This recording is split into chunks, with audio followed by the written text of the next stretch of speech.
Bonjour à tous. On va commencer tranquillement, en attendant que tout le monde se connecte. Je me présente, je suis Morgane Rucco, je suis, chargée de mission, pour, le réseau défi donc je suis chargée de l'animation, de la coordination de la filière grande culture et polyculture élevage et je suis heureuse aujourd'hui de vous accueillir pour ce webinaire qui est donc hébergé par le réseau défi et qui porte sur l'agriculture biologique de conservation en Mayenne. Avant de commencer, on va prendre un petit instant pour rappeler ce qu'est le réseau défi, notamment pour celles et ceux qui ne le connaîtraient pas. Donc, le réseau défi est un réseau multipartenarial financé dans le cadre du plan Ecophyto pour réaliser en particulier deux missions: accompagner les agriculteurs et agricultrices dans leur démarche de réduction des produits phytosanitaires et de manière plus générale de changement des pratiques, et également de produire des connaissances et des références appropriables sur les pratiques et systèmes de production à bas niveau d'utilisation des produits phytosanitaires. Aujourd'hui, ces connaissances et ces références se construisent à la fois sur des essais de terrain et des retours d'expérience et sur la collecte de données techniques des systèmes de culture. Il est à ce jour constitué de 2000 agriculteurs et agricultrices volontaires engagés à travailler, à travailler des pratiques agricoles avec l'objectif de réduire leur utilisation de produits phytosanitaires. Le réseau défi compte aussi 41 projets d'expérimentation qui testent et évaluent des systèmes de culture innovants qui utilisent les produits phytosanitaires en ultime recours. Le réseau est présent sur tout le territoire métropolitain et ultramarin et couvre l'ensemble des filières de production végétale et rassemble les principaux acteurs de la R&D en agriculture. Rapidement, donc, on a les chambres d'agriculture, les réseaux CIVAM, les réseaux bio, instituts techniques, organismes de recherche. Pour plus de détails, vous pourrez retrouver toutes les informations concernant le réseau défi sur la page web dédiée qui va être ajoutée dans le chat. À présent, je laisse donc la parole à Laurence Fontaine du Centre national d'agroécologie qui va animer ce webinaire.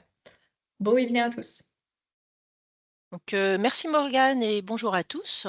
Donc Laurence Fontaine, donc moi je suis la directrice de la recherche au Centre national d'agroécologie et donc le CNA, c'est une association, donc à but non lucratif, qui a pour ambition, la massification de l'agroécologie. Donc on base nos actions sur le développement des sols vivants, de la biodiversité, hein, qui sont des leviers, à la fois des leviers, des objets de la transition agroécologique.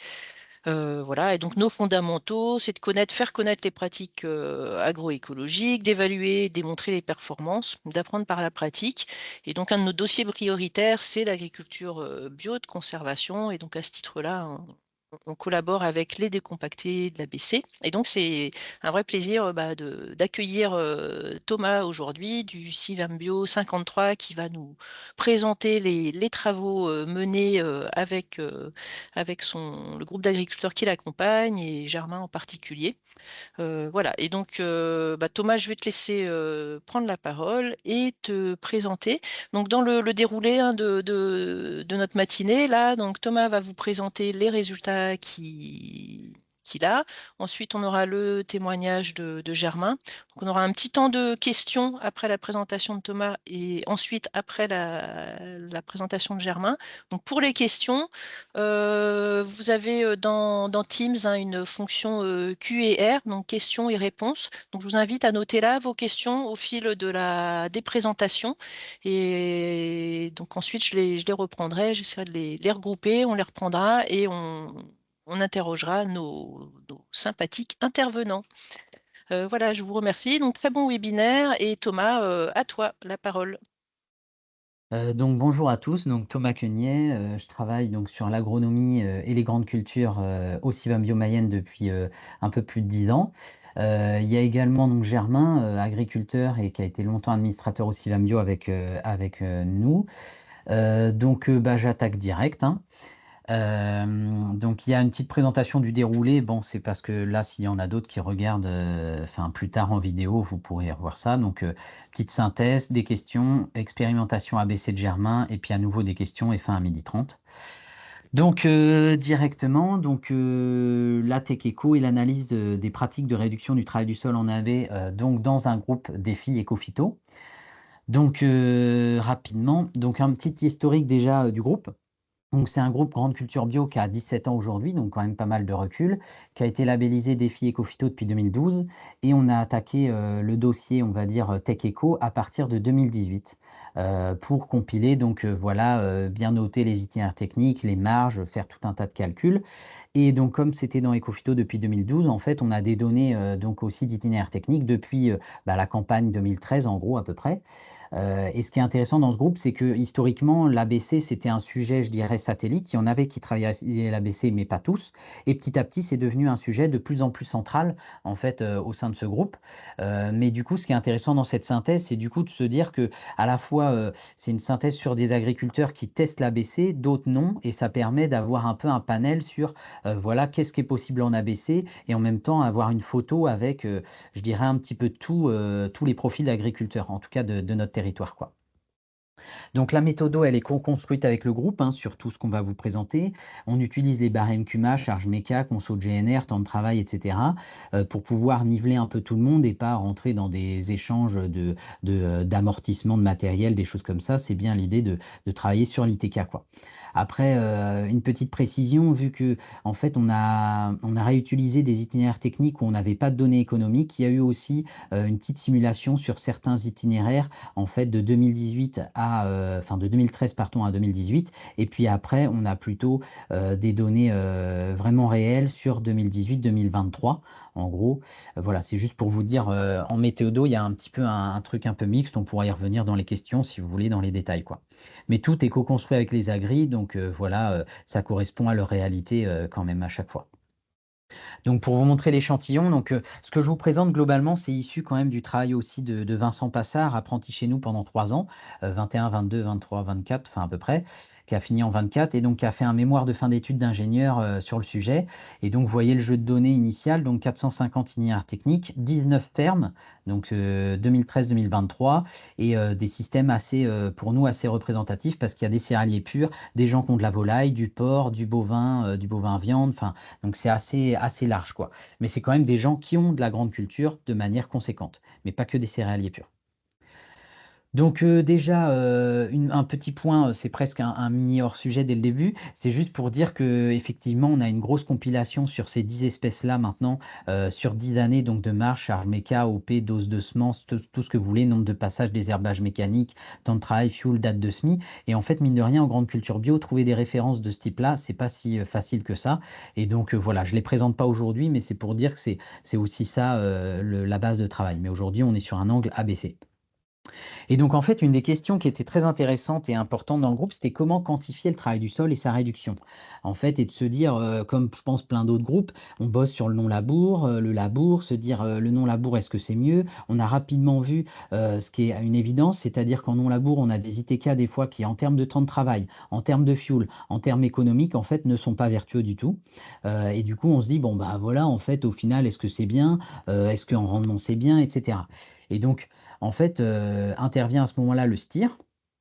Donc le STIR, c'est une notation en fait qui veut dire, Soil Tillage Intensity Rating, donc notation d'intensité de travail du sol, donc créée par l'USDA qui est l'équivalent, on va dire, de l'INRA américain, pour qualifier l'érosion à la base et en fait, c'est une formule, qui, reprend donc, la vitesse de l'outil multipliée par sa profondeur de travail, multipliée par la surface travaillée, où vous voyez qu'une bineuse ou un strip till ne travaille que, voilà, qu'une portion, de la surface et c'est multiplié par un coefficient de l'outil. Donc par exemple, le labour, c'est 1, et puis d'autres outils qui vont plus ou moins vibrer. Vous voyez, il y a la notion de vibro, pas vibro et tout, vont avoir un coefficient plus ou moins élevé, entre 0, 1 et 1, quoi. Donc ça fait une formule. Là, je montre juste un peu de biblio rapide, pareil, vous pourrez faire pause dans les vidéos qui seront sur YouTube après. C'est juste pour dire que, bah, voilà, il y a des références assez solides. Vous pouvez voir Pascal Boivin, hein, ancien président de l'Association européenne d'études des sols, pas mal de gens du FIBEL, hein, là-dedans et puis l'USDA, hein. Et donc en gros, sur cette biblio, nous, on a retenu, c'est toujours subjectif et soumis à débat et c'est très intéressant si on en discute dans les questions. Donc on a retenu, en reprenant la biblio, un seuil à 80 pour du STIR, enfin un seuil de 80 en dessous duquel on est sur des TCS, des techniques de conservation du sol et un seuil de 35 en dessous duquel on peut parler de semi-direct. Encore une fois, tout à fait discutable, voilà. Et donc, ce qui est intéressant, c'est de se dire, bah, sur ces 450 ITK, on a pu refaire, questionner, donc chaque agri, à quelle profondeur il travaille son sol, chaque outil, à quelle vitesse il le passe et refaire un STIR, de chaque, ITK au final et avoir un petit peu une synthèse. Et donc ce que je montre, par exemple, ici, là, vous avez, justement les STIR, des outils pour chaque agri. Si vous voulez, chaque point de couleur, on pourrait dire, c'est la note de STIR d'une pratique. En agriculture, on parle de technique et de pratique. Donc, par exemple, ce qui est intéressant là, ici, c'est le labour tout à gauche, qui est une technique agricole, mais qui se décline sous différentes pratiques agricoles par les agriculteurs. Et on voit qu'il y a une très grande variabilité du STIR, de 25 à 100, en gros, pour un passage de labour. Et donc, le STIR de l'ITK, c'est bien la somme de chacun des STIR de chaque outil qui est passé. Vous voyez, c'est une somme, tout simplement. Donc là, je remonte aussi rapidement, bon, c'est juste pour vous montrer, des chiffres qui ont été, travaillés là récemment, bah, cette semaine-là, ou il y a un mois. Donc c'est les différentes cultures et les différents tirs qu'on peut avoir sur les différentes cultures, quoi. Ce qu'on voit rapidement, donc là, on est sur toujours 10 années, ouais, on voit rapidement que, en fait, les cultures d'hiver, du fait de la méthodo, en fait, en agronomie, la définition d'un ITK, c'est moisson à moisson. Donc en fait, les cultures de printemps, subissent entre guillemets le STIR aussi de leur engrais vert. Donc elles ont souvent en fait un STIR plus élevé que les cultures d'hiver. Mais ça reflète aussi une double perturbation du sol sur une échelle de 12 mois, on pourrait dire. Donc c'est pas non plus impertinent. Donc là, je remets aussi des petites références que je viens de travailler, donc pour voilà, rebosser ça. Je passe rapidement, pareil, vous ferez pause si vous voulez retravailler ça plus tard. Donc ce qui est intéressant, c'est ce graphique-là, donc pour représenter un petit peu, comment dire? Justement notre échantillon. Donc on voit alors je crois que j'ai un autre, ouais, voilà. Donc on a une moyenne autour de 130-140. Nous, comme vous, hein, on a découvert cet indicateur, donc on ne savait pas est-ce que 100 c'est beaucoup? Est-ce que 200 c'est beaucoup? Voilà. Dans la méthode classique d'ailleurs, il s'arrête à 200. On s'est dit que c'était intéressant de ne pas mettre de plafond et on se rend bien compte qu'on a des stirs qui vont jusqu'à 350-400. Et donc, on a une moyenne à 130-140. Donc, vous voyez, la moyenne est au-dessus du seuil de l'ABC, hein, qu'on pourrait retenir comme l'ABC. Heu et on voit que dans notre échantillon, on est à peu près sur 15-20 qui sont en dessous de 80. Donc vu que c'est que des parcelles en bio et d'après ce critère de STIR, on considère que c'est des parcelles en ABC, quoi, à l'échelle annuelle, évidemment. Et après, on est à peu près sur un 10 en dessous de 35, et donc où on pourrait parler de semi-direct bio. Donc c'est déjà intéressant de se rendre compte que sur justement une échelle de 10 années, 19 systèmes de culture, et comment dire? Des agriculteurs qui travaillent l'ABC, d'autres non, d'autres beaucoup. Enfin bon, voilà, un petit peu tous les cas de figure. On voit que l'ABC et le semi-direct bio, bah, c'est pas quelque chose qui n'existe pas. En fait, c'est quelque chose qui est réel et c'est pas 1 ou 2 quoi. Donc après, on a voulu travailler sur, du coup des groupes un petit peu, donc Vincent dans son travail, son mémoire de fin d'études, hein, qui est disponible si vous voulez, on s'est dit: «Bah tiens, on va faire des groupes» et donc là justement avec son échantillon qu'il a travaillé donc autour de l'été dernier, hein, l'été 2024, lui il arrivait sur, donc 16 des itinéraires qui étaient en ABC et c'est intéressant, on s'est dit: «Bah on va comparer un petit peu le GNR, le temps de travail et la marge directe, au niveau, du groupe ABC et du groupe AB». Donc le groupe AB, si vous voulez, c'est tout l'échantillon et le groupe ABC, c'est un sous-échantillon du groupe AB, quoi. Donc ce qui est intéressant, c'est qu'on voit évidemment que le GNR et le temps de travail sont, bien moins importants. Par contre, en termes de marge directe, on diminue un petit peu en marge. Donc c'est intéressant de se dire, bah, voilà, est-ce que au niveau, économique, est-ce que ces itinéraires ABC sont pertinents ou pas, quoi? Donc après, je remontre, une petite chose aussi, sur le labour, non labour. Justement, ce qui est intéressant là, c'est que, donc on a réparti donc, à gauche en vert, vous avez les itinéraires, non labourés, hein, 0 et puis à droite en orange, les itinéraires labourés. Vous voyez les échantillons, hein, donc 271, labours contre 173 non labours et on voit déjà que c'est statistiquement significatif, il y a une différence, statistique. Donc les ITK en non labour sont inférieurs en STIR, ce qui paraît assez logique, hein. Le labour, il a un effet de seuil. Vous voyez, on voit, il y a quasiment aucun ITK labouré qui est en dessous de 50, voilà, parce que c'est quand même une note importante de STIR. Mais il y en a quand même certains ITK labourés qui sont en dessous de 80, donc qui pourraient, de ce point de vue-là, être considérés en ABC. Et ce qui est intéressant aussi, c'est qu'on voit qu'il y a des ITK avec des STIR très élevés du côté du non-labour. D'ailleurs, enfin, c'est anecdotique, mais le point le plus élevé du jeu de données, c'est un ITK en non-labour. Donc le non-labour aide à atteindre l'ABC, mais n'en est pas une garantie, si vous voulez. Donc là, je remets aussi des différents, rendements, là, en fonction du labour, non labour. Donc on voit que sur certaines cultures, il y a très peu de différence et puis sur d'autres où il y a, vraiment une différence un petit peu plus marquée au niveau des rendements. Mais bon, c'est pas si important que ça, quoi.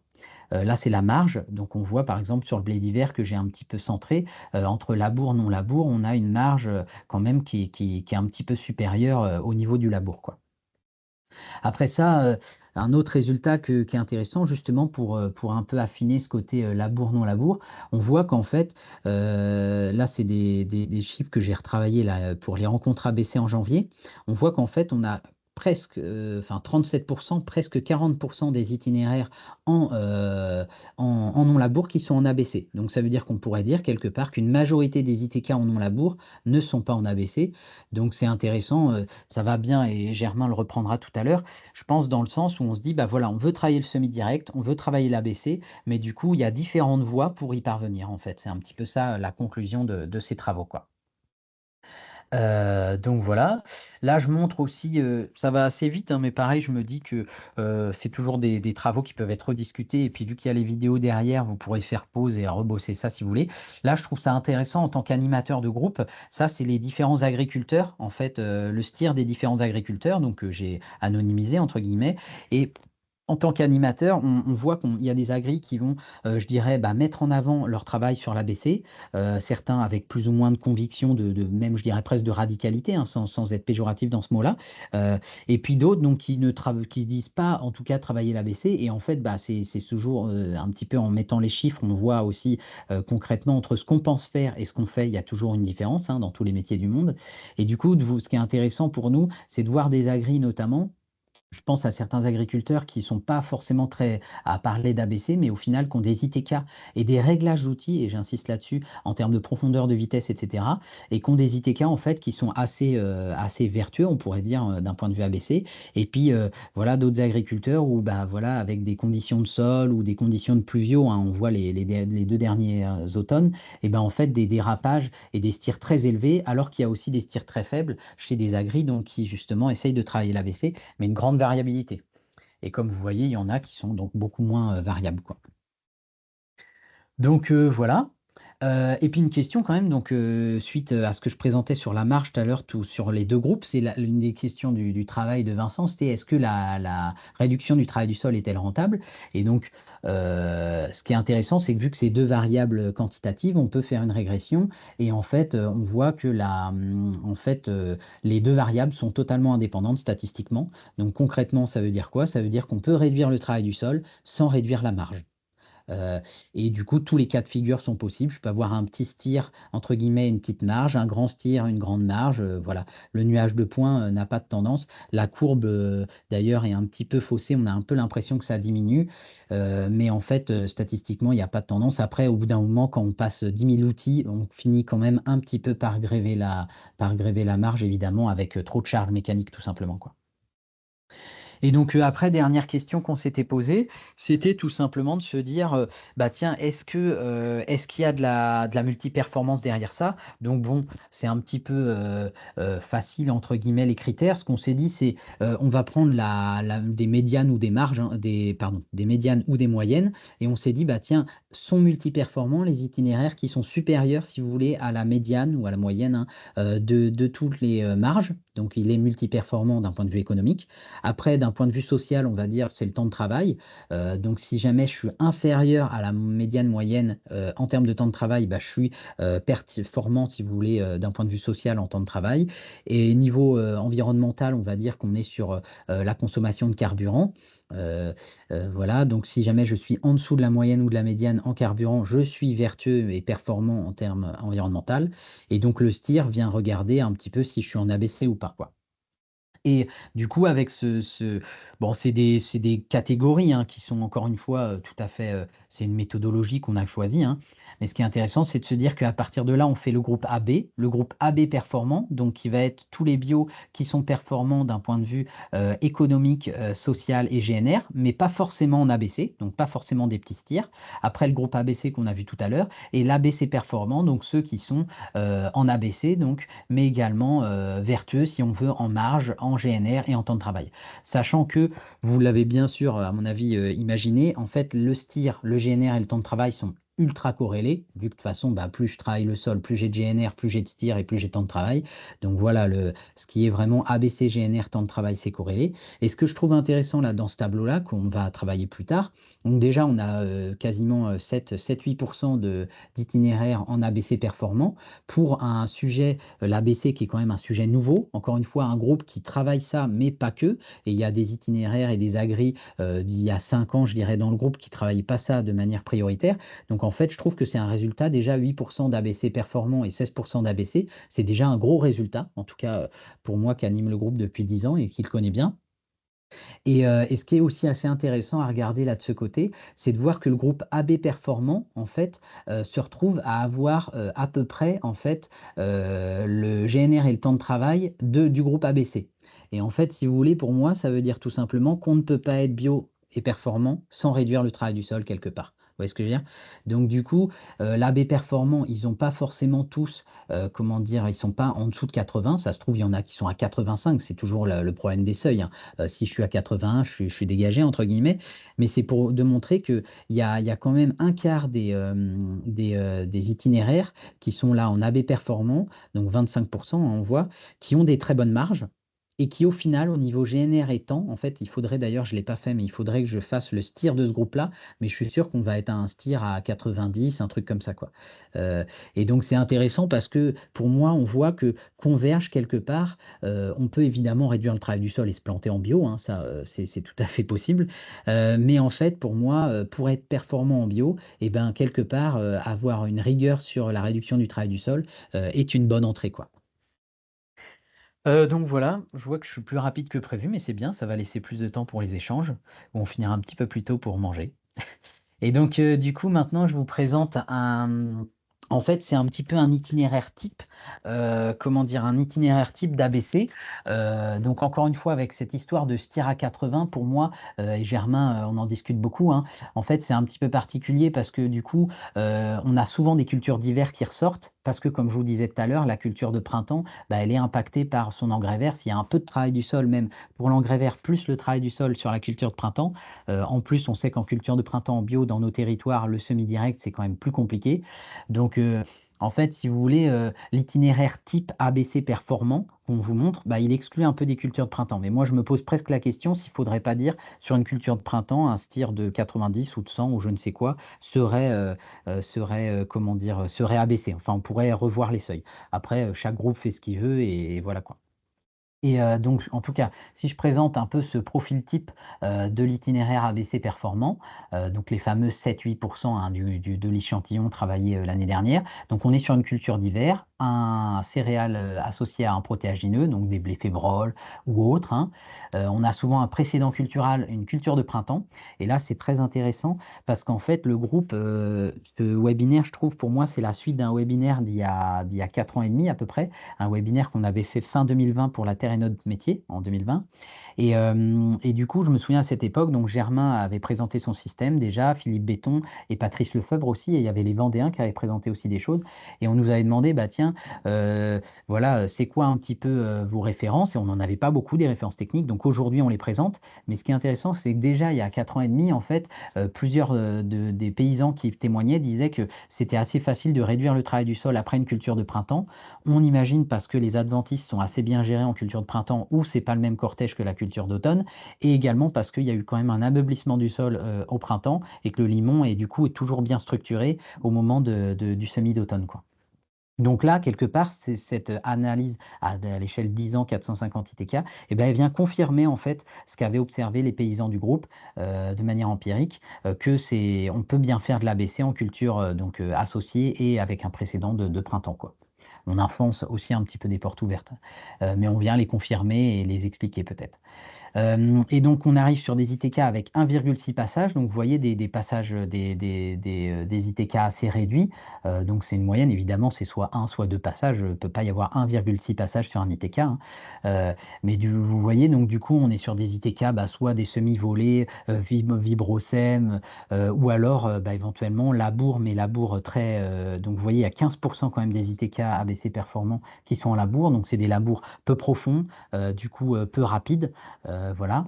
Un travail du sol, comme vous voyez, qui est assez superficiel, enfin 7,5 cm, donc pas de travail du sol si profond que ça. Et puis des vitesses aussi assez lentes, entre guillemets, quoi. Ce qui est un élément très important aussi, j'en ai pas parlé, c'est le faible recours aux combinaisons rotatives. Et là, ce qui est passionnant, je trouve, dans le travail qu'on fait, c'est qu'en fait, à la fois, je dirais, le travail qu'on fait avec le STIR nous montre que la rotative est plutôt élevée. Donc, pour vous dire, il y a pas, vu que la rotative, c'est particulier, c'est pas la vitesse d'avancement qui va faire, l'impact sur le sol. D'ailleurs, ce serait plutôt l'inverse. On travaille à une petite formule avec Germain et on va essayer de voir ça avec le Feeble parce qu'aujourd'hui, il n'y a pas de formule. Et donc, le STIR de l'herse rotative, c'est 50 de base. Donc, vous voyez, c'est autant qu'un labour standard du groupe. Heu et en fait, du coup, on voit que, aussi, il y a d'autres agronomes et d'autres agriculteurs depuis longtemps dans les limons qui disent: «Bah oui, moi je passe en vibrocème, la rotative, c'est ça qui fait du mal au sol» et des agronomes, des scientifiques qui disent: «Ouais, en fait, la rotative, c'est ça vraiment le problème, une rotative mal réglée qui tourne trop vite avec des dents trop agressives et cetera et ben, en fait, ça fait énormément de mal au sol» et du coup, c'est intéressant, je trouve, parce que cette approche-là, le quantifier via le STIR et l'approche qualitative des agronomes et des scientifiques se rejoint à dire qu'en fait, le labour est une vraie question, évidemment, en ABC, on pourra en discuter, mais la rotative, en fait, est une vraie question également, en fait. Et du coup, moi, ça m'a rappelé, des itinéraires que j'ai vus, sur une ferme bio depuis très longtemps, un agriculteur bio du groupe, où il y a un labour, mais un labour agronomique lent et peu profond, repris par un vibrocème, bien comme il faut et en fait, on a un limon qui est très bien structuré et qui est très vivant, en fait, en sortie hiver. Donc voilà, il y a un travail du sol qui, à mon avis, est assez, pertinent, quoi. Et donc la performance en marge, voilà 838 €, voilà encore une fois, hein, c'est des marges standards avec des barèmes et cetera. C'est pas des marges purement, réelles, quoi. Donc voilà, heu, du coup, si ça vous intéresse de creuser ça, donc on a un recueil Tech Eco Grande Culture Bio qui est sorti, en décembre là, qui est tout frais, où on a donc tout un volet ABC et puis tout un volet aussi, je dirais plus Tech Eco, culture par culture, références techniques, références économiques sur le nombre de passages comme je disais tout à l'heure. Et puis, si vous voulez également sur internet où nous on peut vous le fournir, le mémoire de fin d'études, de Vincent de l'an dernier, où vous aurez des détails sur la bibliographie et différents, graphiques aussi, différentes statistiques, un peu dans tous les sens, voilà. Et aussi, pour certains qui pourraient être intéressés, on organise des formations, à partir de l'année dernière. Donc là, c'est la deuxième session qu'on organise, là, au mois d'avril. Donc ce sera le 3 avril, à Laval et du coup, en fait, pour, transmettre, en fait, notre outil TechEco qui permet de calculer les stires, les marges et cetera, à partir de l'itinéraire, hein, technique et ben, on le transfère, aux salariés, aux collègues, donc voilà, qui veulent, utiliser cet outil-là, voilà, notamment dans les CBAM et les GAB, principalement. Donc voilà, en conclusion, rapide, je sais pas déjà Germain si tu peux prendre, ouvrir le micro et puis, peut-être dire quelques mots? Je commence la conclusion et puis tu dis quelques mots et après on passe sur des questions, vu qu'en plus j'ai été super rapide, j'ai parlé trop vite. Donc alors je conclus rapidos, donc c'est avant tout nous on n'est pas un organisme de recherche évidemment, on est un organisme qui anime, un groupe de paysans, local et donc c'est avant tout des données à discuter en groupe en fait. C'est du grain à moudre, voilà, et c'est toujours objectiver les pratiques des différents producteurs du groupe, se dire: «Ah bah oui tiens, voilà, Michel tu fais ceci, ah ouais bon bah c'est bien, c'est pas bien, bon voilà». Ça fait évidemment des références bio, régionales, actuelles parce que, on manque de références bio régionales actuelles, et notamment en ABC, enfin c'est quasiment le désert quoi et donc c'est des références qui sont quand même très intéressantes. Je vois pour des gens qui s'installent en grande culture bio, je vois bien que, quand je leur mets dans les mains ces références, ils sont très contents quoi, notamment sur tout ce qui est, Tech Eco pur, hein, au-delà de l'approche ABC Et après les grandes limites du travail, bah, c'est évidemment l'échelle annuelle. Donc clairement, voilà, c'est bien beau un itinéraire en ABC, mais est-ce qu'il est permis par un itinéraire précédent ou suivant qui ne l'est pas? C'est la grande question. Donc après, ce qu'on se dit, c'est que quand on commence à avoir autant de données, par exemple, sur, il y a une ferme on la suit depuis 10 ans, et ben, en fait, le fait d'avoir plein de photos annuelles nous donne, au bout de 10 ans, quelque part, une photo, pluriannuelle. Vous voyez ce que je veux dire? Et donc en tout cas, c'est une perspective de travail, hein. Clairement, on commence à travailler sur le STIR à la rotation, mais on commence tout juste à avoir les données pour. Il y a un petit peu de calcul dans notre méthodo, hein, donc voilà, ça peut enfin voilà, tout choix méthodologique a ses inconvénients et puis ses avantages. Et aussi une grosse limite sur tout le travail tech éco, c'est vraiment que, bah, on a des marges passées, mais en fait, comme on a vu depuis il y a 1 an ou 2 une baisse des prix en grande culture bio, bah, en fait, c'est toujours compliqué de se projeter sur des marges passées avec les prix actuels. Donc il faut qu'on retravaille ça aussi. On pourrait analyser les ITK avec des prix de l'année N en permanence, en fait. Vous voyez? Parce que la variabilité, en fait, elle est technique et en rendement météo, si on veut, et du coup, on pourrait s'amuser à faire tourner toute notre base de données, technique, et lui injecter en fait des prix, tous les ans. On pourrait faire voilà, toute la technique de 10 ans, et on lui attribue les prix 2025 par exemple. Vous voyez? Donc on aura une sorte voilà enfin c'est un peu des mixtes, voilà. Et donc perspective, continuer à analyser cette base, je vais présenter des trucs à la fin, continuer à la remplir et puis, voilà, diffuser la méthode. OK. Du coup, je sais pas Germain, si tu peux ouvrir ton micro, dire un mot, si tu veux? Tac. Et puis sinon, Laurence, si tu veux prendre des questions, Ouais, moi je suis si à j'aimerais. l'aveugle, hein. Oui, parce qu'il y a beaucoup de questions, donc merci OK. pour ta présentation, bah, très riche et je pense et puis donc super intéressante, donc ça d'où le nombre de questions. Alors je vais peut-être commencer par des questions qui étaient plutôt dans les dernières parce qu'elles sont beaucoup plus globales et ensuite on ira vers des choses plus précises et plus dans le technique. Donc il y a, alors j'espère que je prononce bien, Gerlance Célestin qui demande: «Quelles sont les pratiques derrière l'ABC? Et est-ce que les agriculteurs mettent en place des couverts, par exemple, en ABC et pas en AB, ce qui pourrait expliquer aussi la baisse des marges. Et aussi une question de Nicolas Munier-Jolin qui je pense, est en lien direct. Ben, quelle est la motivation principale des agris à réduire le travail du sol, temps de travail, réduction des coûts, biodiversité, santé des sols, stockage du carbone ou d'autres motivations? Donc est-ce que tu peux nous balayer ça? Alors rapidement, parce Ouais. que là tu pourrais y Alors passer ouais, ouais, 2 tout heures. à fait. Donc les pratiques Ouais, et c'est les intéressant. motivations, puis ensuite on ira sur le plus technique. Est-ce que déjà, je sais pas si Germain parce que Germain, tu peux aussi répondre. Je sais pas si on peut ouvrir le bon, je commence et puis tu me coupes Germain quand tu arrives à parler. Heu, pour la première question, je pense que dans le groupe, tout le monde travaille enfin, c'est un groupe, comme je dis, qui a 17 ans, qui travaille l'agronomie depuis 17 ans, donc évidemment que les engrais verts, que tous les autres leviers agronomiques, moi, à la base, ma spécialité, c'est le sol. Vraiment, voilà, observer les sols, donc du coup, oui, il y a tout un tas de pratiques, on travaille beaucoup sur la gestion des adventices, la gestion des matières organiques. Il y a beaucoup d'élevage, donc il y a des fumiers. Germain, il bosse sur plein de trucs. On est rentré sur des projets aussi sur, les bocachis, retravailler le compostage, voilà, les TAD, enfin, il y a plein de choses donc je veux dire en termes de pratique, moi, je vois pas trop de différence, enfin, comme ça, mais ce serait intéressant d'avoir le point de vue de Germain aussi. Moi, je dirais pas que en fait, c'est un même groupe, et du coup, sur les engrais verts, il y a des pratiques hétérogènes évidemment, mais je dirais pas que ceux qui sont en ABC ont, plus d'engrais verts que les autres. Peut-être un petit peu, ce serait intéressant d'aller creuser ça, mais comme ça, je pense que tout le monde travaille, l'agronomie, globale dans le groupe, et sur un peu toutes ces entrées, quoi. Donc ça, c'est première question et puis, pour, Nicolas Munier-Jolin, ben, là pareil, si Germain pourra témoigner pourquoi lui il fait de l'ABC, mais moi je vous dirais que sur le groupe globalement, il y a beaucoup quand même, la notion de enfin, je dirais qu'il y a les 3 notions, hein, qui sont, vraiment le côté environnemental. On pourrait dire, bah, voilà, vie du sol, c'est quand même quelque chose qui est beaucoup, très important, diminuer l'impact sur la vie du sol, l'érosion des sols et le carburant et puis je pense qu'il y a quand même un côté qui est aussi les 2 autres côtés très importants, bah, c'est l'économique et le temps de travail, quoi. Voilà, ou aussi, le côté plus socio-économique, quoi. Mais, voilà. Et Germain, merci si tu Thomas. Oui, non. ou Germain, ouais, non, toujours pas? Bon et justement sur le temps de travail, il y a Alban de la FRCUMA, Second Val-de-Loire qui demande, si tu comptes dedans le temps de formation, réflexion, réunion et cetera. Et puis, j'ajoute tout de suite une autre question d'Alban. Il y avait d'autres personnes qui posaient la question sur les types de sols. Donc, Mmh. Oui. tu as parlé de limon, mais est-ce qu'il y en avait d'autres? Donc déjà le temps de travail et surtout tout le temps, Eh ben, supplémentaire.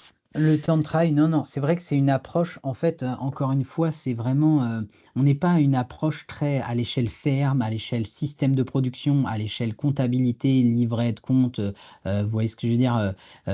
Compte de résultat et tout. Donc on est vraiment sur une approche ITK. Donc du coup, ce qu'on fait tout simplement, c'est qu'avec les barèmes CUMA, on voit qu'une bineuse, en moyenne, c'est tant d'heures, hectares, et du coup, donc on fait juste une multiplication de l'ITK et ça nous fait le STIR, le GNR et le temps de travail. Donc c'est plus, enfin, en fait, le but, c'est pas d'avoir, c'est pas d'avoir, d'ailleurs, on peut le modifier, hein, maintenant dans notre outil pour avoir des chiffres à l'agriculteur, hein, ce qui est intéressant. Mais le but, c'est plus de faire un peu des références qui soient comparables avec tout le monde qui a le même temps plus ou moins de bineuses et du coup de se dire: «Bah tiens, ouais, tel itinéraire, bah, il est pertinent», mais c'est toujours la même histoire en tech éco, hein. C'est de se dire: «Est-ce que les intrants, sont rentables?» C'est souvent ça et l'intrant, ça peut être l'argent, ça peut être, l'agro, ça peut être le temps, ça peut être le fuel, enfin voilà et du coup donc non, il y a pas dans ce temps qui est présenté, c'est plus du temps hectare brut, quoi. Et puis du coup, type de sol, donc c'est simple. En gros, enfin non, c'est moins simple que enfin, en gros, c'est quasiment que des limons et il y a principalement des limons du massif armoricain, donc sur des schistes, un petit peu sur des granites, mais pas mal de schistes au final, schiste du sud Mayenne, schiste, comme il y aurait en Maine-et-Loire, dans le nord du Maine-et-Loire ou en Loire-Atlantique ou quoi, ou ille-et-Vilaine et schiste, granit, un peu de grès peut-être, ouais, ou quoique et puis, quelques quand même, quelques agris, mais pas beaucoup, qui sont sur la limite du bassin parisien. Donc, Germain, par exemple, il est sur des argiles rouges de décarbonatation, limon argileux de décarbonatation avec quelques carbonates qui traînent quoi, des et puis quelques agris qui peuvent être, qui ont un peu de terre calcaire quand même, argilo-calcaire sur la Sarthe. Parce que je vous avais montré une carte, le groupe il est Mayenne-Sarthe. Il y a même un petit peu de référence autour du Maine-et-Loire. Tiens, j'ai juste Germain qui m'a non, c'est bon, Caplet. Bon, Germain doit avoir des soucis techniques malheureusement. Bon, Ouais. Ou peut-être je sais pas si les collègues de défi ont le numéro de Germain, si peut-être, je peuvent je vais essayer gérer, je vais l'appeler ouais. rapidement et je me mets en tu peux prendre Ouais. d'autres questions? Oui, Ou bah, mais tu es celui qui peut répondre, c'est ça bah, le oui, problème. pardon. Alors je le prends juste une seconde, je suis vraiment désolé. Ouais, voilà. Donc puis moi, je ne sais comment je vais meubler pendant ce temps-là.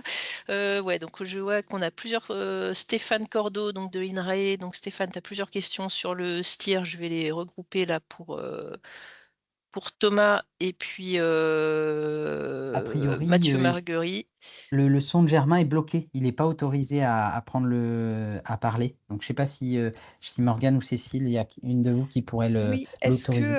est-ce que Germain pourrait, dire dans la conversation avec quel compte il est connecté? Parce que je ne vois pas son nom, en fait, Ah oui. et je voudrais pas débloquer le micro Ça de se trouve, il n'importe est qui. connecté avec le lien de sa compagne. Ah bah, c'est ça, hein, c'est le monde agricole, on n'est pas voilà, on n'est pas très Faut juste qu'ils nous technique. disent pour qu'on sache quelle personne est-ce qu'il Ouais, faut, autoriser. bah, je pense qu'il nous entend donc il va pouvoir répondre. Pardon, du coup, OK et du s'il y a coup d'autres questions? ouais, Vas-y. alors Thomas, donc il y a des questions de Stéphane Cordeau sur le STIR. Donc Oui. Stéphane, demande, Mmh. pourquoi avoir défini statistiquement, donc sur la base de la distribution des valeurs de STIR de l'échantillon, ce qu'est un seuil de STIR pour l'ABC et si tu avais eu un échantillon France, les seuils auraient-ils été différents? 2e question, donc Alors pourquoi attends, je ouais, préfère presque je suis désolé parce que oui, oui, sinon, vas-y, vas-y. alors déjà, premier point, non, on n'a pas pris c'est pas nous qui avons en fait, on a les seuils, on les a pris dans la biblio.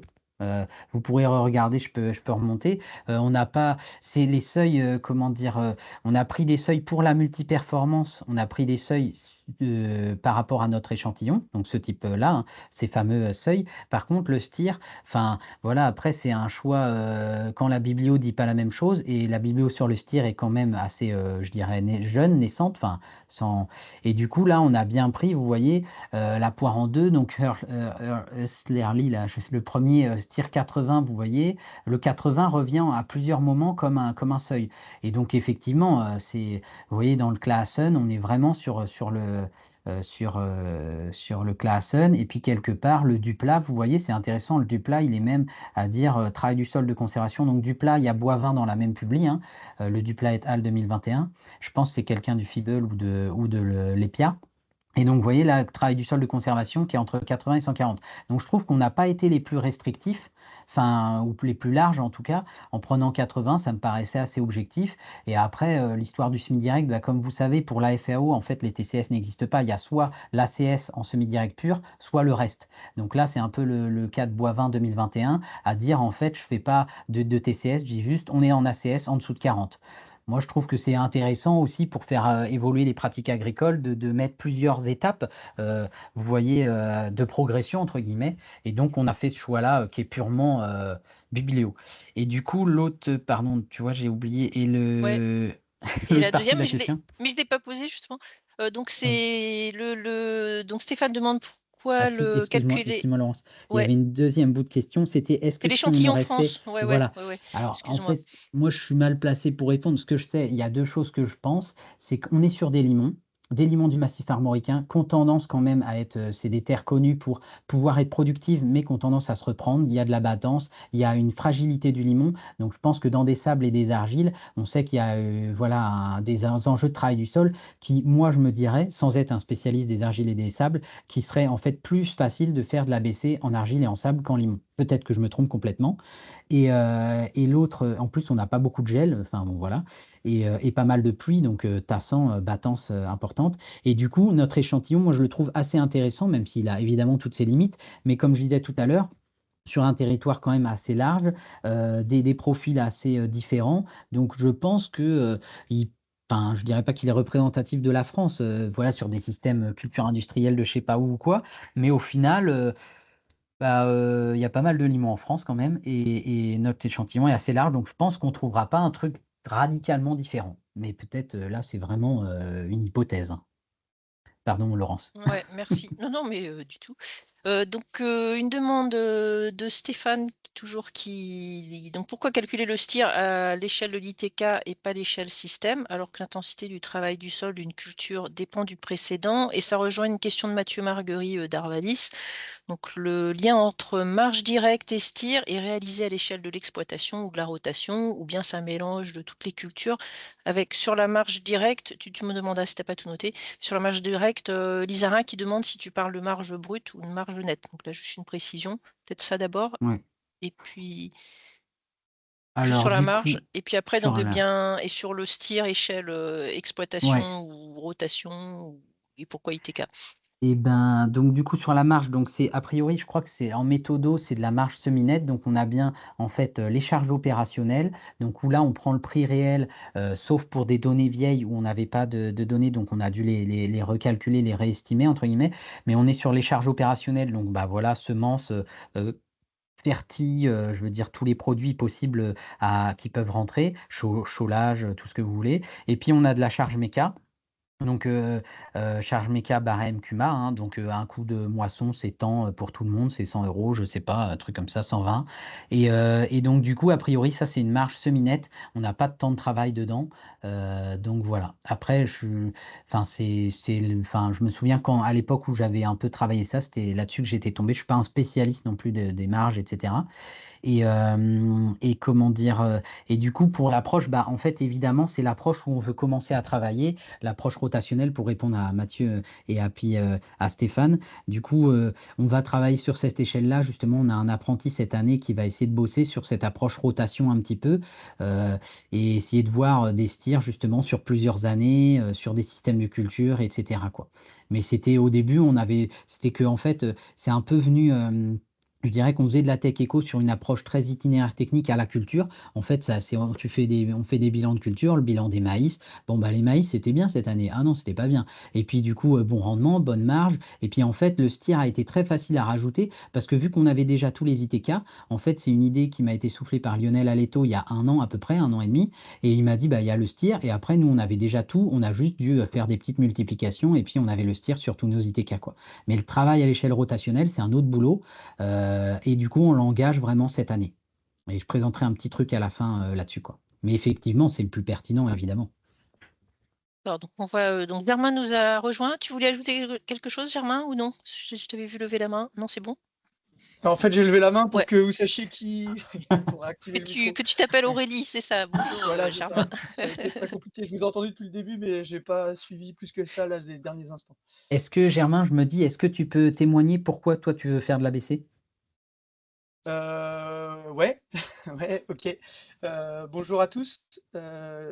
Germain Goujon, donc je suis un membre du groupe que Thomas a présenté. Donc l'ABC, donc c'est comment on peut régénérer nos sols tout en continuant à produire. Donc voilà, donc déjà rappeler que l'ABC c'est pas que le travail du sol et que je crois que ça a été discuté dans les questions, mais il y a tout plein de pratiques autour qu'on travaille dans le groupe, c'est les couverts, les arbres et les haies autour, le sol toujours couvert, l'intensification végétale, la complémentarité avec les animaux ou pas, la fertilisation avec quel produit. Donc ça, c'est tout ça qu'on essaye de travailler sur la ferme. Et le travail du sol, c'est un des aspects. Et, euh, et donc le but, c'est d'avoir le moins d'impact possible dans les pratiques de travail du sol. Et le STIR, du coup, est intéressant pour mesurer ça. Donc c'est un peu les aspects nouveaux là qu'on travaille dans le groupe. Euh, voilà.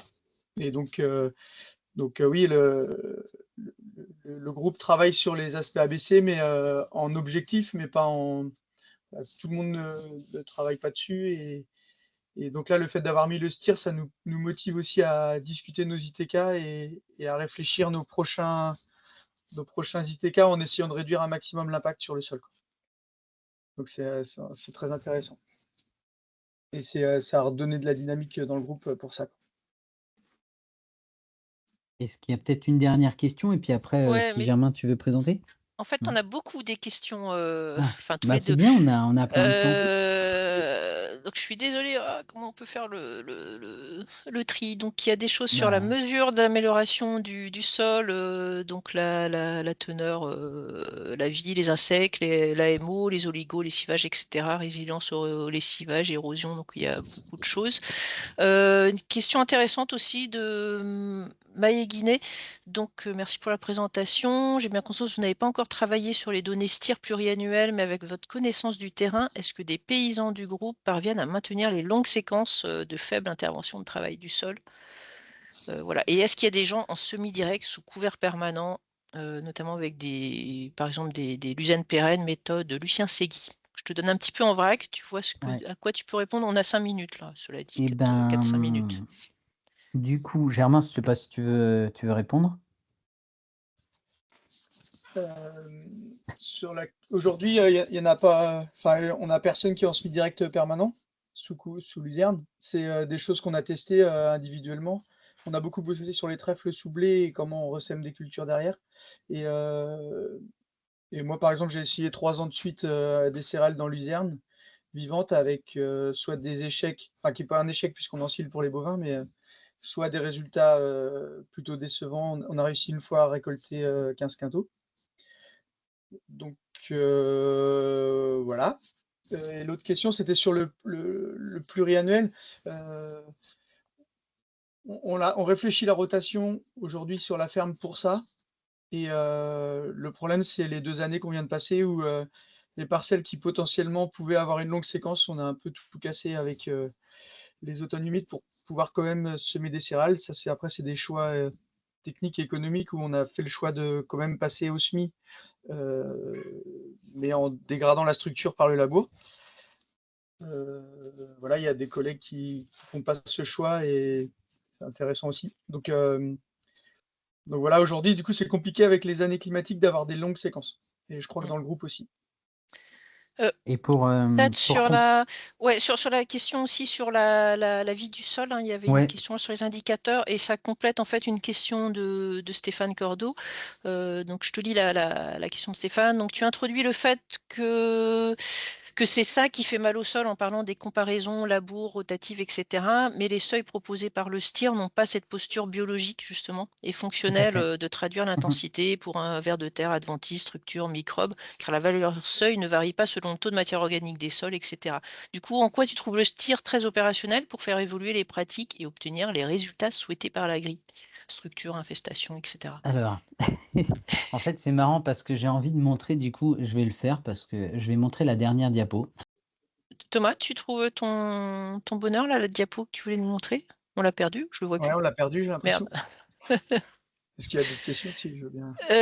Ouais, bah, je sais pas Germain là si tu peux répondre, mais sur les des valeurs de STIR en non bio, est-ce que tu as des éléments là-dessus pour, faire un peu de comparaison? Donc c'est une question de Marie Gillet et donc Moi, je peux pas répondre et je pense pas que Thomas non plus, ouais, sur le secteur, on en a pas forcément bossé et c'est intéressant, du coup, comme question. Mmh. ouais et sinon alors une question de Denis Lézé, donc comment est jugée la fraise rotative, outil animé agressif, mais qui permet de mulcher efficacement les couverts? Donc, le problème aujourd'hui, c'est elle est mise à 50 aussi comme la herse rotative. Je sais plus si Thomas l'a dit, mais donc aux États-Unis, il y a peu d'outils animés et du coup, il y avait pas de barème pour les outils animés. Donc, c'est la réflexion là qu'on doit mener pour, essayer de trouver le calcul qui ferait que, en fonction de la profondeur, la vitesse d'avancement, on pourrait faire varier le stir de la fraise et de la herse rotative. Et c'est vrai que ça dégrade aussi les IT4 printemps, parce qu'elle est souvent utilisée en mulching de couvert, pour le printemps.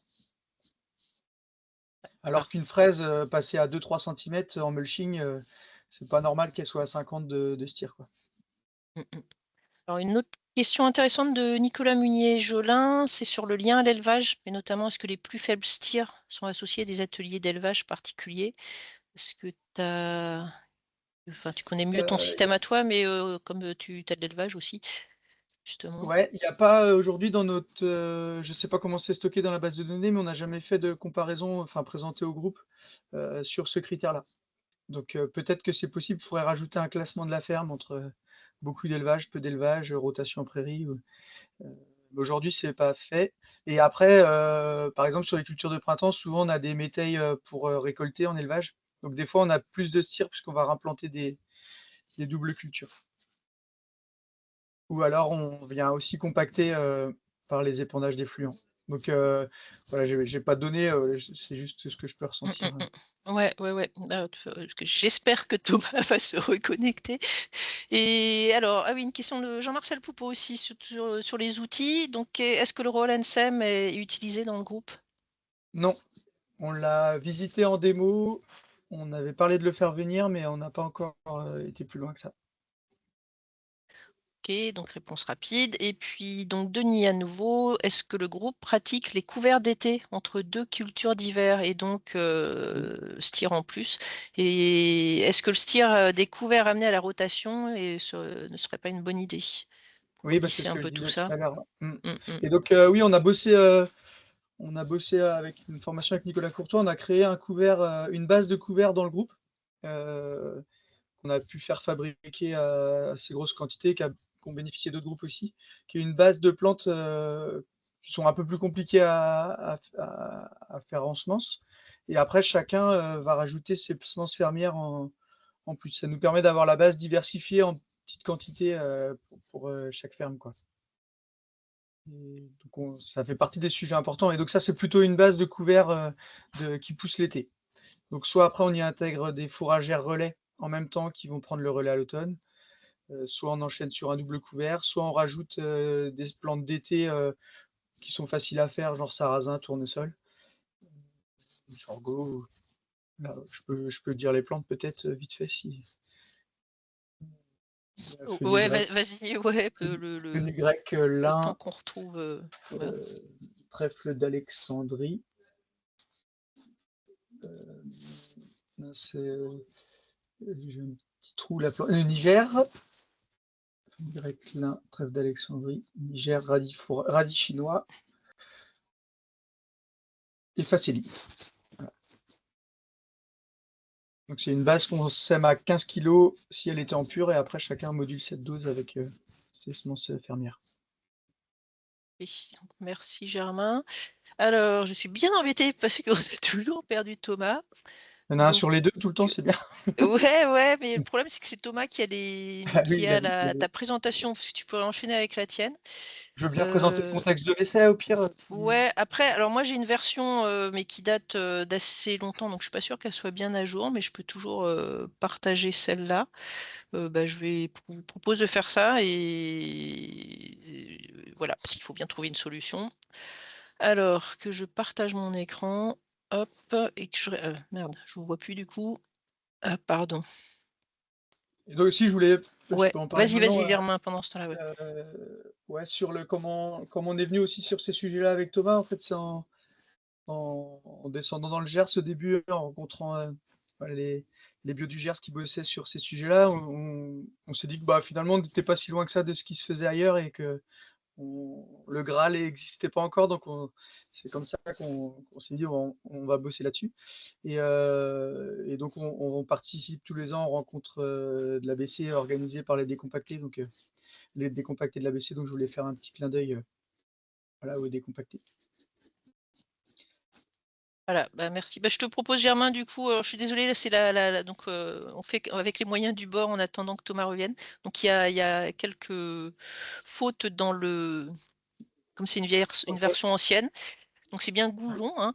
Et voilà, tu me dis quand cliquer et de changer de diapo. Voilà. Ça marche.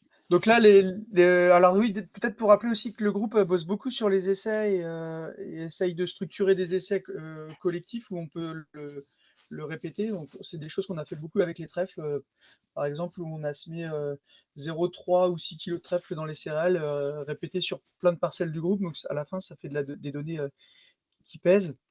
Et donc là, le but de cet essai-là, qui a été fait que sur la ferme, c'était de mesurer la dynamique de minéralisation en lien entre le travail du sol et la fertilisation.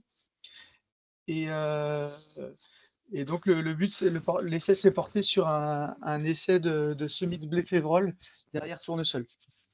Donc avec 3 modalités de travail du sol et 4 modalités de fertilisation. Donc le travail du sol, il y avait du SD, du TCS et du labour. Et sur la fertilisation, il y avait donc du fumier, du bois, un témoin sans rien et mélange bois plus fumier.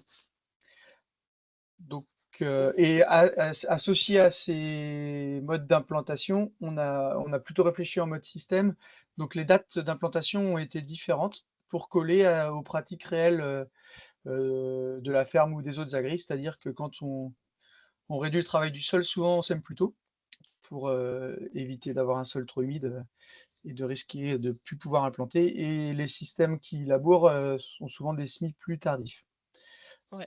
Tiens, tu veux Donc peut-être on peut passer. voilà, la diapo. Voilà, donc là, Comme il y a je ne connais pas les diapos, donc je découvre au fur et à Ouais, mesure. Hein, désolé. pas de problème. Donc voilà le plan de l'essai. Le but, c'était aussi de montrer qu'on peut faire des essais assez poussés avec, assez simple pour un agri finalement. Donc, en partie grâce au GPS aussi, où on peut faire des répétitions en retournant un peu plus loin sur les modalités. Donc vous voyez, donc dans la longueur, c'est le travail du sol, les 3 bandes, et dans l'autre sens, c'est la fertie, donc 4 modalités répétées 2 fois. Donc les ITK, donc il y a eu quand même le tournesol a été moissonné fin septembre 2023 et avec un rendement de 29 quintaux. Et donc dans la foulée, il y a eu un tout petit déchômeur à disque, puisqu'il y avait quelques petits raigrats et quelques petits rumex qui pointaient le bout de leur nez. Donc on a souhaité, voilà, toujours en conditions réelles pour un agri, ne pas se tirer une balle dans le pied, ça allait être sinon assez compliqué. Donc on a fait un tout petit coup de déchômeur à disque, mais on a considéré la profondeur moyenne de 2 cm puisque le tournesol était buté, donc c'était plutôt 3-4 cm sur la ligne de tournesol et quasiment 0 sur l'entre-rang. Ensuite, le SD est intervenu. Ok, alors attends, Thomas a repris la je main. crois juste que Thomas est revenu. Donc, tu as repris la main sur le partage, hein, Thomas, c'est bien ça? Eh ben ouais, si vous voulez, je mets le tournesol. Je sais pas Voilà, Ok, si vous... ok, c'est bon, super. ça colle pile poil où on en était. Donc le tournesol, voilà, qui avait plutôt bien marché cette année-là, avec une année assez humide. On a plutôt des sols séchants, c'est plutôt ça notre contrainte. Donc voilà, et donc voilà le tournesol à la moisson. La photo en haut à gauche, c'est avant le petit passage de DDI, donc c'est pour vous montrer l'intérêt de ce petit passage. On voit aussi en bas à gauche le manque des chômeurs qu'on a fait. Et ensuite, on a apporté la fertilisation sur toutes les modalités, donc tout début octobre. Et ensuite, on a commencé par faire le semis du SD. Donc ça, c'est les photos. Alors on l'appelle SD ou TTS, travail très superficiel.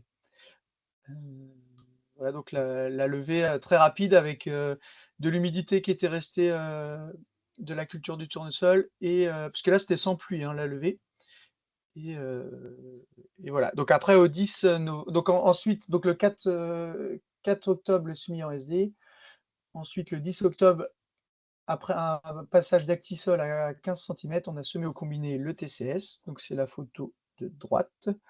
Et la photo de gauche, donc voilà, année 2020, automne 2023, très pluvieux, donc il y a dû avoir 200 millimètres entre le semis du SD et le semis du labour. Donc vous voyez la photo de gauche, assez affreuse, de ce qu'on peut faire en en labour tardif avec beaucoup de pluie.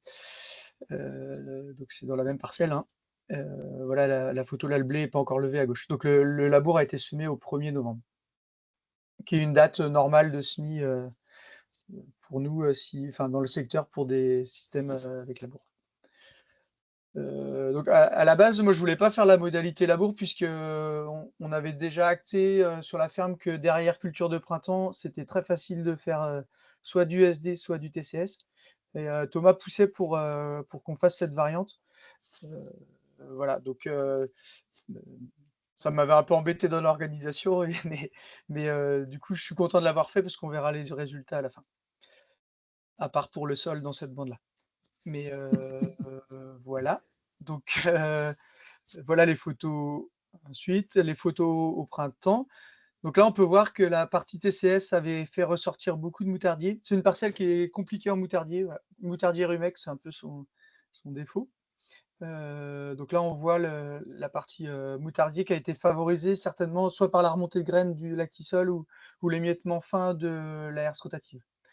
Il y en avait moins dans la partie SD, il y avait plus d'adventices diverses dans la partie SD, et sur le labour, il y avait aussi beaucoup de moutardiers, mais qui étaient, vraiment plus petits vu la date de semis et les conditions de semis, qui ont eu du mal à s'exprimer, comme la culture.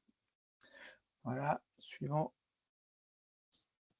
Voilà, c'est pareil. Voilà, Petite voilà, et donc il y bande. a une chose intéressante, donc le tour, j'aime bien semer les tours, en dernier, donc j'avais pas fait je comptais faire les tours en TCS, en fait, en même temps que le labour.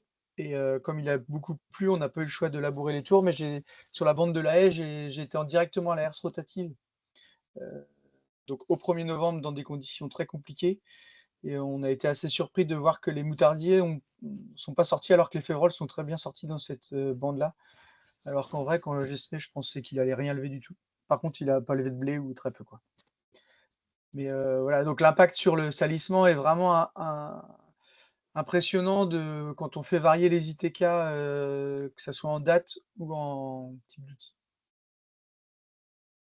Voilà. Donc ça, c'est une belle petite photo de la récolte de l'essai. Donc là, c'est peut-être pour la partie plus, XP, donc on a moissonné, on a dégagé les bandes.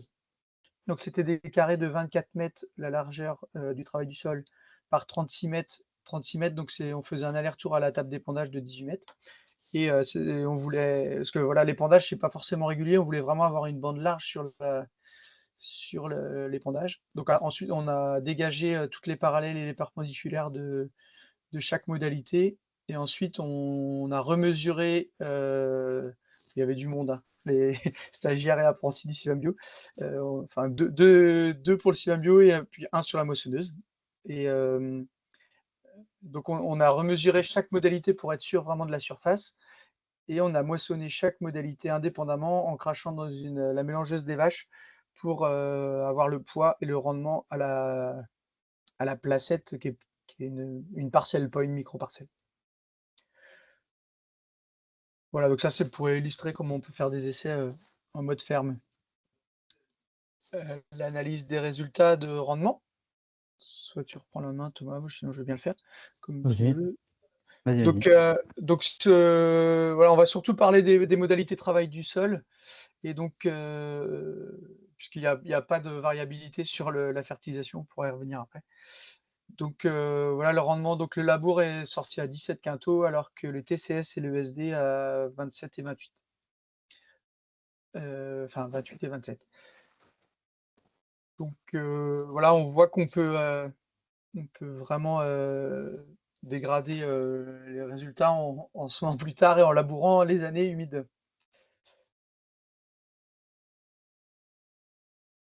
Là, c'était Ensuite, juste donc, pour ouais, sur vas-y, l'essai, vas-y. il y a eu un paquet de mesures. On est sur une zone de captage, donc on a pu bénéficier de l'expertise du syndicat d'eau sur la pose de bougies poreuses et les relevés de l'eau de fuite, en fait, à 60 centimètres. Avec le petit problème, c'est qu'ils ont quand même les bougies ont été posées qu'au mois de janvier.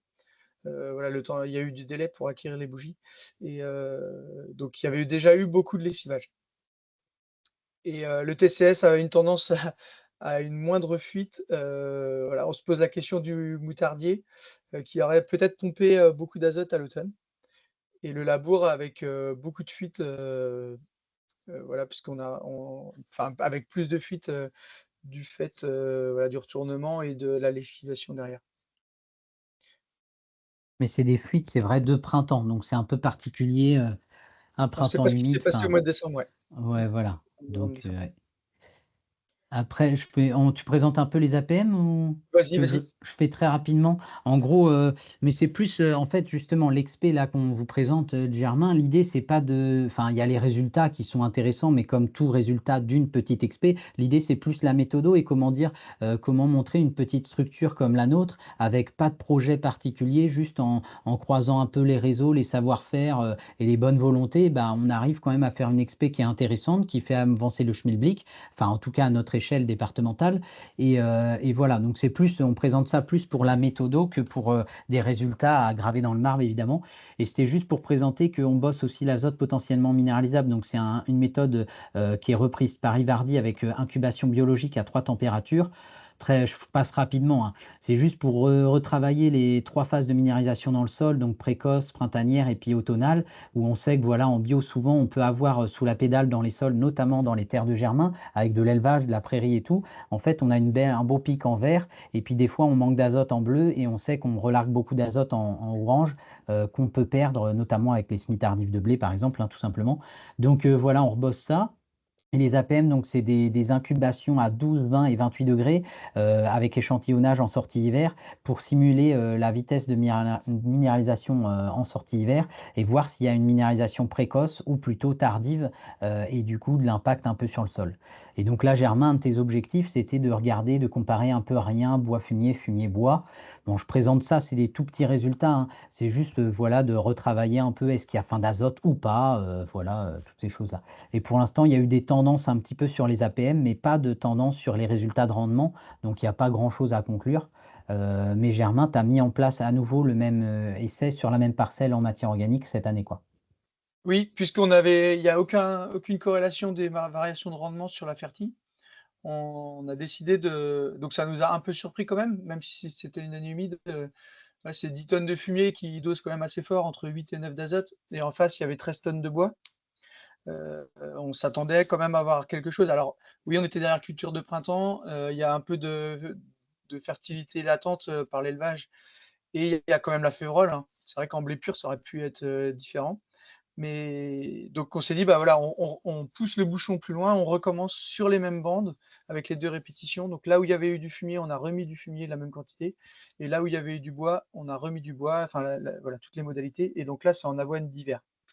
Aujourd'hui, il y a aucune différence toujours en couleur, sur la parcelle, mais on verra on verra à la fin. Tac.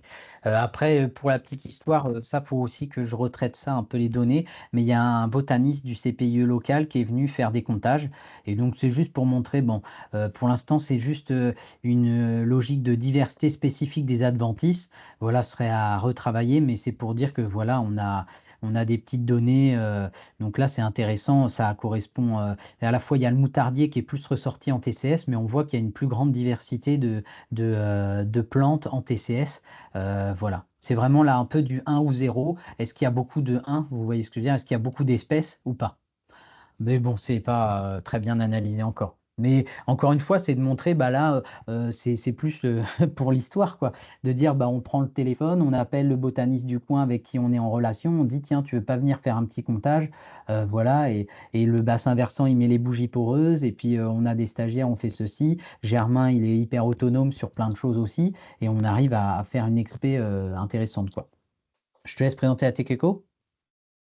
Ouais, si tu veux. Donc voilà, comme tout ce qui vous a été présenté tout à l'heure, l'intérêt des essais, c'est, bah, est-ce qu'on on les rentre dans notre moulinette Tech Eco et là, ça donne de la valeur à l'essai aussi donc vous pouvez voir les différences de produits donc liées aux différences de rendement. Les charges de méca qui sont différentes. Alors, peut-être elles paraissent assez peu différentes, puisqu'il y a des des communs, enfin la moisson, c'est 100 € donc d'office. Donc en fait, hors moisson, ça fait 98, 165 et 192 si, on veut et il y a aussi le petit DDI qui est commun aux 3. Donc voilà ce que ça donne en marge et heu et voilà. Par contre, oui, les charges, OP sont pas affichées, mais elles sont calculées dans la marge. Oui. Thomas? Oui, oui, oui, tout à fait, ouais. Ouais, Mmh. OK et donc voilà, je suis content d'avoir, labouré quand même un petit coin pour, montrer que voilà, tout à l'heure Thomas parlait de tendance avec labour, sans labour. Là, on voit que cette année, ça a vraiment été, heu, catastrophique le fait, d'attendre. Mais comme j'aurais fait si dans cette parcelle-là, j'avais choisi naturellement de labourer, j'aurais attendu, j'aurais pas semé au 10 octobre, quoi. Parce que la terre était trop sèche. Donc, je me serais pris une gamelle sur toute la parcelle si j'avais choisi cet ITK.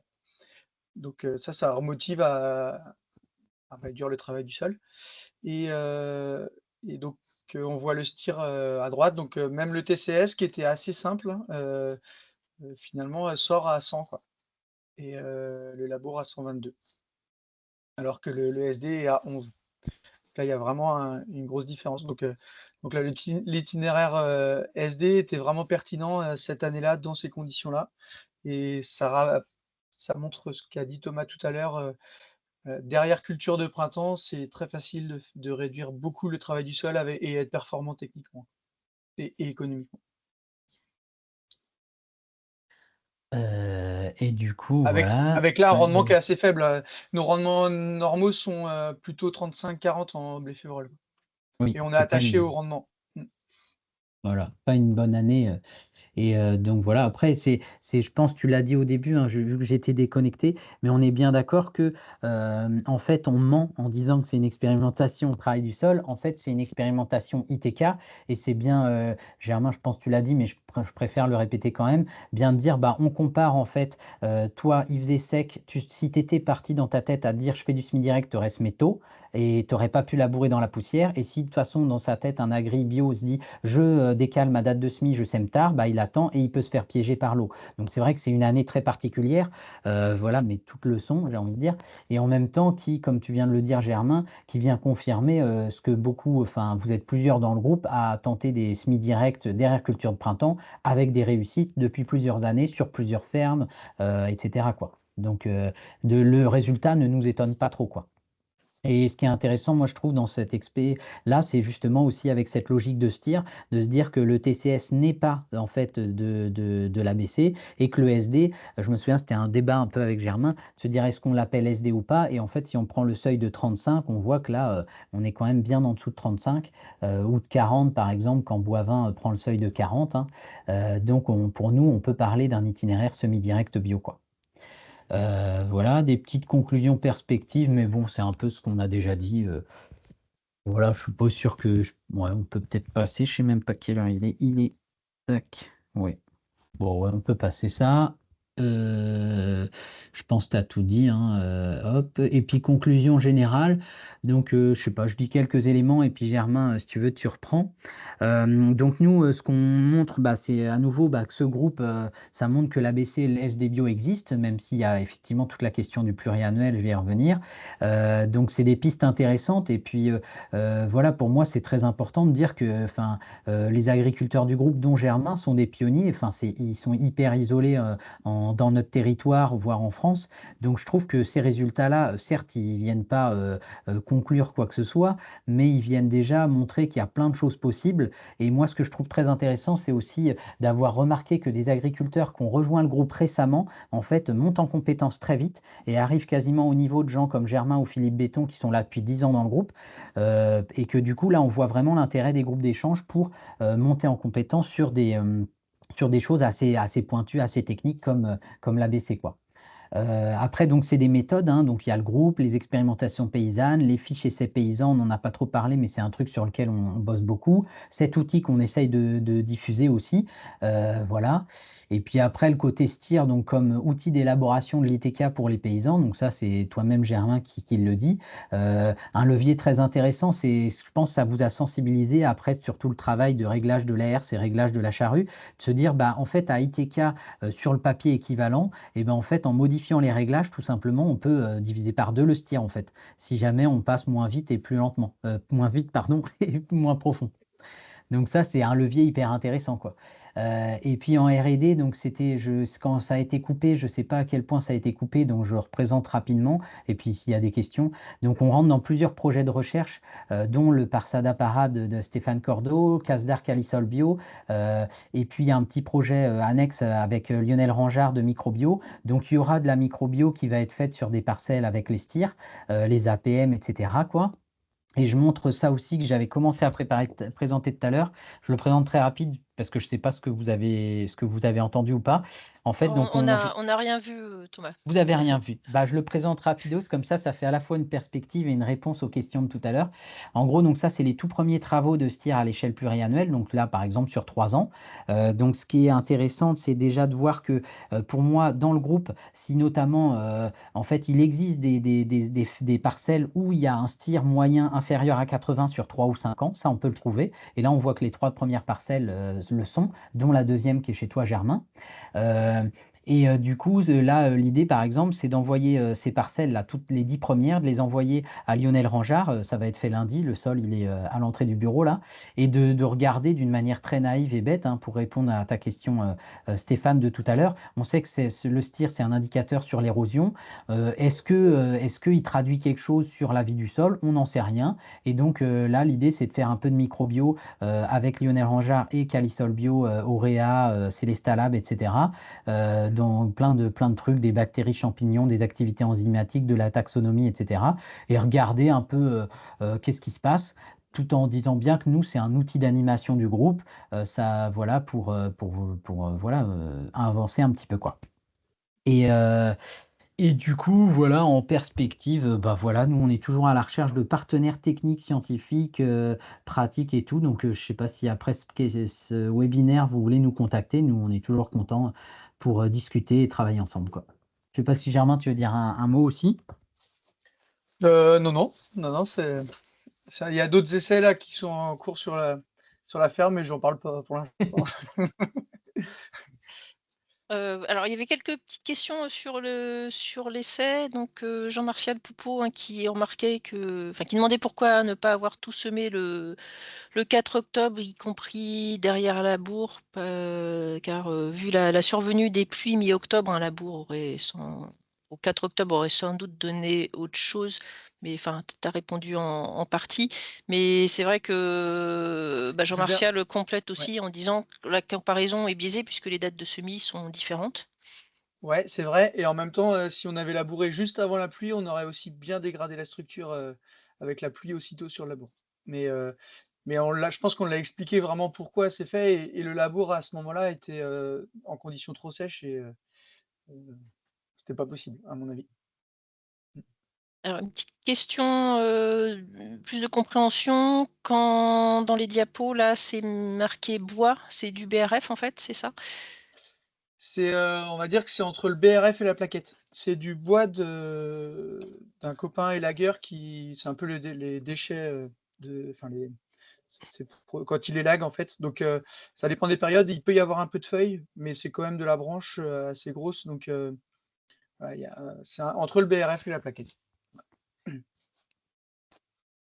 Et puis, alors je remonte et donc Nicolas Minet-Joulin qui demande: quelle interaction avec du désherbage mécanique, est-il plus compliqué quand le stir est faible? Ça, bah, pour moi, c'est le genre de truc qu'on va pouvoir travailler prochainement. Après, ça, je pense que les paysans, vous pouvez bien répondre. Moi, je me souviens toujours quand je suis arrivé, on disait: «Le non-labour en bio, c'est pas possible parce qu'après tu peux pas biner» et puis il y a un agri qui a dit: «Si, moi je passe les RC tri et je bine» et ça se fait. Et vous êtes plein aujourd'hui à faire du maïs en non-labour en bio, dans le groupe. Mm. Bah là, dans Donc l'essai, par exemple, on n'aurait pas pu passer les RC tri à peine oui. là, la route. Là, ça aurait été. Enfin, et après, il y a les trucs rotatifs qui marchent un peu mieux, mais. Mmh. Ou Le la problème du dé désherbage mécanique, c'est qu'on vient aussi grossir le stir. Et c'est vrai qu'avec l'arrivée de la rotoétrie ou d'outils comme ça, rotatifs, c'est ça que tu dis, hein, Germain.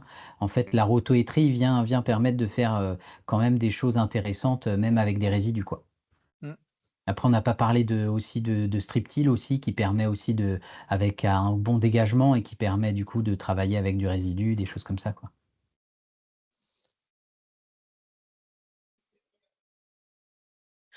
Je vois pas d'autres questions. Il y a des remerciements, de Mathieu d'Agrobio35. Et sinon, alors moi j'ai une question aussi. Ah si, voilà, il y en a une qui arrive. Attendez, je regarde. Hop là.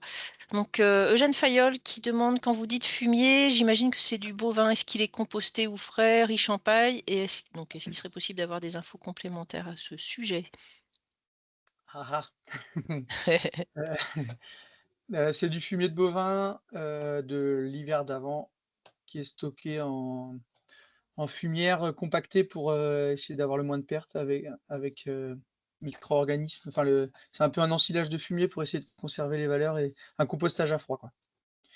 Donc pour moi, c'est un fumier qui est dans l'objectif quand on le fait, qui est assez, riche quand même en azote, assez rapide alors ça, c'est dans la tête. On est en train de bosser là-dessus aussi avec, Thomas et Simon pour, essayer d'analyser ces pratiques.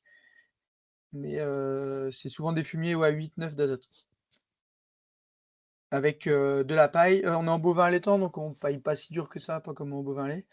Et il y a une partie de bois, il y a pour, 1/4 de bois à peu près dans la partie paillage, déjà dans le fumier. OK. Et donc moi je vois pas de nouvelles questions, mais moi j'avais une question alors qui remontait plus au début de ta présentation, Thomas, mais tous les 2 ça m'intéresse d'avoir votre point de vue. Thomas, à un moment, tu as dit qu'il y avait plusieurs voies pour l'ABC et aller, vers l'ABC. Donc est-ce que tu peux préciser, qu'est-ce que tu vois comme, différents chemins, pour aller vers le Graal ou en tout cas tendre, vers et quels leviers peuvent être, activés? Puis j'ai bien noté que tu as bien dit, que du non-labour, total, c'est pas forcément le meilleur chemin. Et ben, pouf, je me Vaste souviens plus question, que hein? j'avais dit ça. Bah, moi, de ce que j'ai l'impression là aujourd'hui, heu, mais je réponds un peu à froid, en fait pour moi, ça dépend déjà de la définition de l'ABC et c'est ça aussi, tout bêtement, cette histoire de STIR avec ses imperfections, c'est essayer bah, voilà, de se dire où on est, de se situer quoi et pour moi, en fait, l'ABC ça peut être, si on prend une échelle pluriannuelle qui semble la plus pertinente et ben, en fait, on peut dire que ça peut être, comment dire? Un semis direct au bon moment, un TCS au bon moment, un labour au bon moment, un engrais vert 18 mois, une prairie, 36 mois et en fait, du coup, moi, j'ai plutôt l'impression qu'on n'a pas parlé beaucoup d'adventices, de TAD, voilà et je trouve que c'est hyper intéressant cette logique sur, enfin, si je résume, en gros, le labour est nul contre les dicotes et le SD est nul contre les graminées et bah, c'est super pour un agriculteur d'avoir ces 2 «leviers-là» entre guillemets, heu et du coup, je pense que clairement en tout cas, si jamais on considère que l'ABC, c'est être, inférieur ou égal à 80 sur une échelle de 5 ans, moi je suis sûr que Germain, il y est quasiment déjà ou alors, il va y être très bientôt et quasiment tous les membres du groupe peuvent atteindre ça, dans les prochaines années. Je pense que mais ça ne veut pas dire qu'il y aura pas du tout de labour. Il y aura un petit peu de labour de temps en temps, mais il sera, déjà il y a des itinéraires comme on disait, avec, du labour avec un STIR inférieur à 80 et puis si on le met, après ou avant une année à 4 de STIR par exemple ou 10 de STIR, bah, en fait, on est sur une logique pluriannuelle, intéressante, quoi. C'est un peu ça, je sais pas Germain, toi, ton point de vue?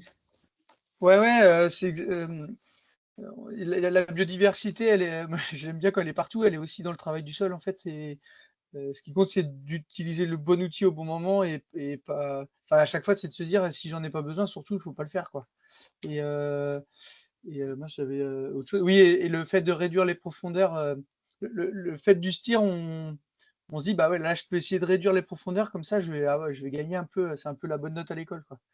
Mais si on a un bon a déjà de réduire petit à petit la profondeur de travail et de s'apercevoir qu'on dégrade pas les rendements, c'est, un chemin vers l'ABC, quoi et parce que le problème, c'est quand on recasse, tout ce qu'on a construit en dessous, bah, après, il faut redémarrer à zéro et heu donc voilà, moi, c'est là-dessus que j'ai envie de bosser pour réduire le STIR, réduire les profondeurs de travail. Quand on n'a pas besoin de passer un outil, on le passe pas. Quand le lab si j'utilise encore le labour, c'est pour réduire le STIR, en fait. C'est là où c'est intéressant, enfin, c'est-à-dire que si je sais que je vais avoir à passer 3 fois un outil, je préfère, faire un petit labour. Donc c'est toujours la même logique, c'est réduire le travail du sol. Même si à la base, ça paraît pas très, très logique. Merci. Et Est-ce aujourd'hui, qu on l'utilise, pardon, à encore un tiers ou un quart des ITK, le labour. Ah, hyper pardon. intéressant. Alors, je vois pas d'autres questions venir et puis de toute façon, il est 28. Ben, en tout cas, un grand merci à tous les deux, hein, parce que c'était hyper riche, hyper intéressant et avec donc hyper touffu. C'est vrai que Thomas, tu avais plein d'infos et tu parles vite. Donc, Ah, comme tu l'as dit justement, à chacun donc, de pouvoir reconsulter le webinaire hein, quand il sera mis en ligne sur les plateformes et défis et chez nous CNA. Et puis de toute façon, il y aura les liens aussi hein, sur le site du CIVAM. Voilà, en tout cas, moi je retiens qu'on peut bien adapter les pratiques selon les conditions sur tout ça qui est intéressant, hein, pas être dogmatique. Et puis et que le STIR, c'est un indicateur et qu'évidemment, il ne fait pas tout. Hein. Voilà. Eh bien, donc, je vois qu'il y a des remerciements aussi qui commencent à arriver. Donc, il me reste à tous vous remercier, les participants, les intervenants et et l'ensemble du groupe hein, et des partenaires du CIVAM. Et puis, donc, on vous souhaite un très bon appétit, une bonne fin de journée et à bientôt pour de nouveaux webinaires. Morgane, tu veux rajouter un mot? C'est bon? Non, je voulais juste, Parfait. également, tous vous remercier, pour ce webinaire qui était très, très intéressant. merci beaucoup à vous et à Merci, bientôt, Au surtout bonne à revoir. journée. bientôt. Au Bonne revoir. journée.